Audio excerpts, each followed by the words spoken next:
What's going on, everybody? Trey with G Squared Tactical back. So you hear us talk a lot about Caniks, how much we love them. And, you know, we've had some Caniks on the channel, a Canik rival. Probably not the most budget-friendly Canik on the market, but today we have this Canik TP9 SF. So still a really good, a quality firearm, mostly because it is a Canik. They make great guns, as most of you have heard us talk about on the channel, but today we're going to be reviewing this Canik TP9 SF, chambered in 9mm. It's comparable in size to a G19, so you know, a rather full/medium-sized firearm with a capacity of about 18 per magazine.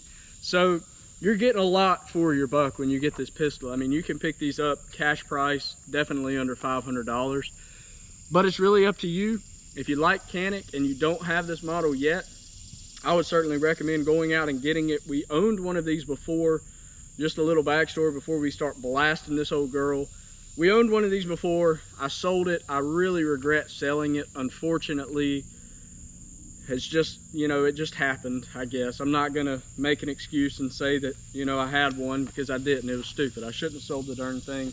But a little addition that we've made to it: lock grips, sent us out some back straps, one of which we put on the gray/gold rival that we had. And it added good weight to the back of the grip. It was a really nice added feature. It really blended in a lot better with that particular firearm because it has kind of some inlay of gold in it from the factory in your slide lock, mag release, things like that. This one, however, was an all blacked out gun, so it was kind of hard for us to find a gun where a gold backstrap would look good, because really Canik only makes that one gun that's in gold. But enough talking. Let's shoot a couple mags through it and just see how she performed. I'm only expecting greatness because have you done a tabletop on that gun? What's that? Have you done a tabletop on that one? That I'm not sure of. You know, now that I think more about it, the gun that I did have, I bought it when we were going to the range, at this range we used to go to, and we did a range video on it, but we never did a tabletop before I sold it. So, you know, now we'll have two range videos. You know, that's what Canik's known for, though. They're known for quality firearms. So let's qualify it, right? That's right.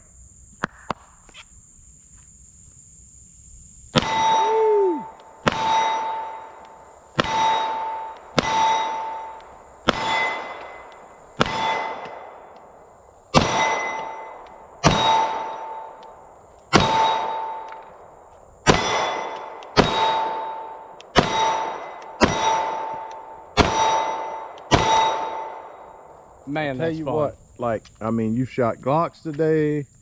You've shot one other Canik rival, which basically had the same result. We've shot the Walther PDP. We shot the Strybog, which of course, that's not fair. It's a carbine. We had an awesome optic on it, but every single time, and I tell people this all the time, that you pick a Canik up, much like a CZ, you just, I mean, it makes you awesome. Whether you are or not, you know. And maybe one day people will get past the name, they'll get past maybe how it looks, and just buy one of the best. I agree. You know, their logo, their slogan is Superior Firearms, and let me tell you right now that it's not because it's not superior. It's not because they were sitting in a shop one day and they were like, man, you know what would really sell well is if we had a good logo. No, they made a superior firearm, and then they called it a superior firearm is what they did. I'm gonna let you take the reins here. What'd you do with the other? It's in my back pocket. I'm gonna reload while you're showing them how, you know, awesome Canik is. Yeah, well, not that they don't already know if they've been watching the channel. I like that grip. Now I'm not that back strap. I mean, I'm not gonna say that you know, I'm a fan of how it looks, but it definitely feels freaking awesome. Like, you got a great purchase on that. Did it add any girth or? No, it was the exact same slim profile, just added weight. I'm gonna shoot at the shorter target here.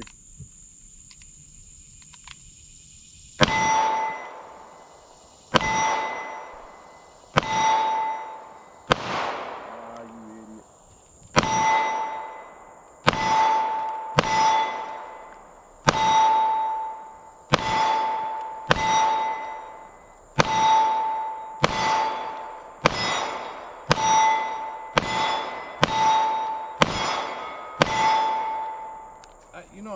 I'm being honest. I don't know why I own anything other than a Canik. I'm shooting you straight. I'm not trying. Canik literally sends us nothing. They never have. In fact, when we went to the what was the name of that? The Gathering. The Gathering, they weren't even there. You know, Sig sent us a 365. Taurus sent us a couple of guns. We've had a few folks, Fiachi stuff, send us a few optics and things, but Canik, nah, we ain't even got a contact for Canik, so, but I don't even care. I don't care if they ever send us anything. I don't know why I buy anything other than a freaking Canik, because, dude, let's face it. I mean, these are factory worn steel sights. Ain't no freaking plastic up on there, like you see on a Glock. Cost a little bit less. How would you pay? $3 something for this? $3.99 plus tax or something? Yeah. I mean, it wasn't much. And definitely cheaper than a Glock. That's right. What's the capacity on this thing? 18. I mean, that's more than a Glock 17. You know what I'm saying? Not unless you buy an extended mag. I mean, heck, all the mags are interchangeable. Well, the Glock is too, but whatever. I mean, just look at that. I mean, you just get excited every single time that you shoot a Canik pistol. I don't care if it's got an optic on it, doesn't have an optic on it. We just shot the SFX. It had the optic on it. We attributed how well we were doing to the optic.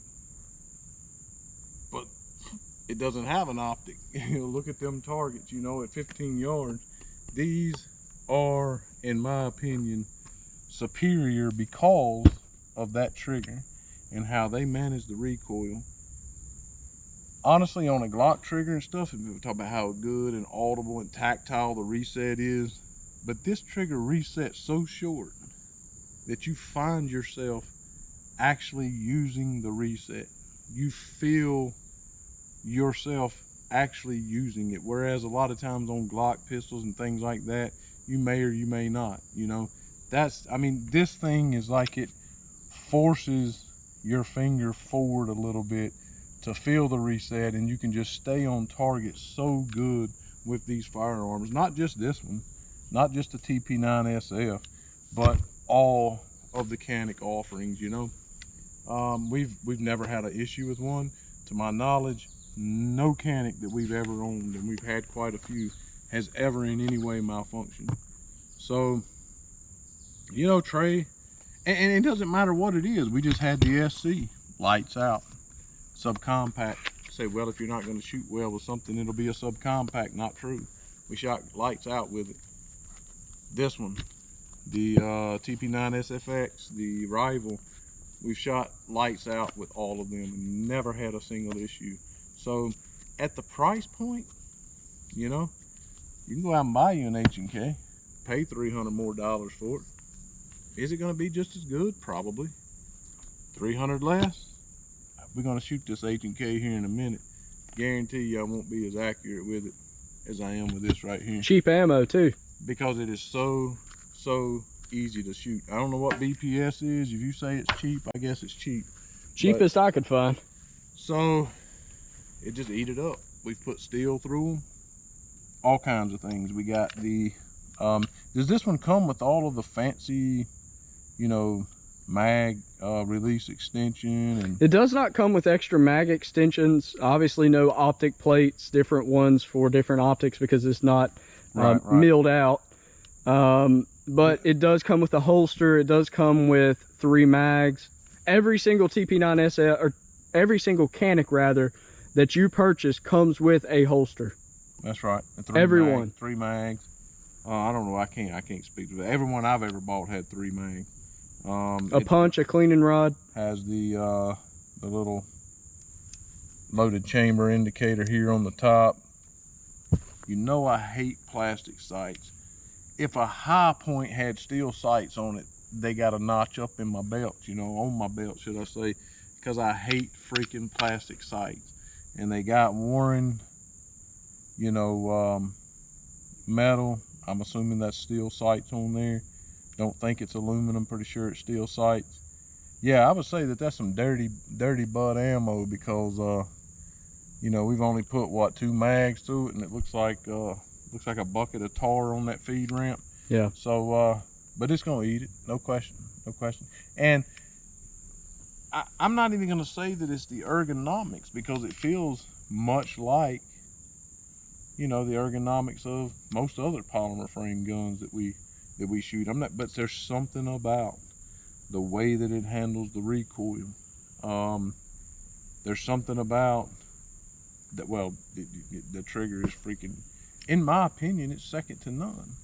I really, honest to God, believe that. I've had Walther triggers, I've had H&K triggers, name a gun, I've had it. Hadn't found a better trigger. So, you know, you gonna say anything else about it? You gonna shoot it anymore? I guess you need to shoot us out. Why? Well, why not? Oh, well. You talk so much about how much you love it, you might as well love it some more. You want me to rapid fire us out? You do what you got to do, Hoss. They don't really match, but you know, hey. Yeah, well, it's an attempt. You gonna rapid fire us out?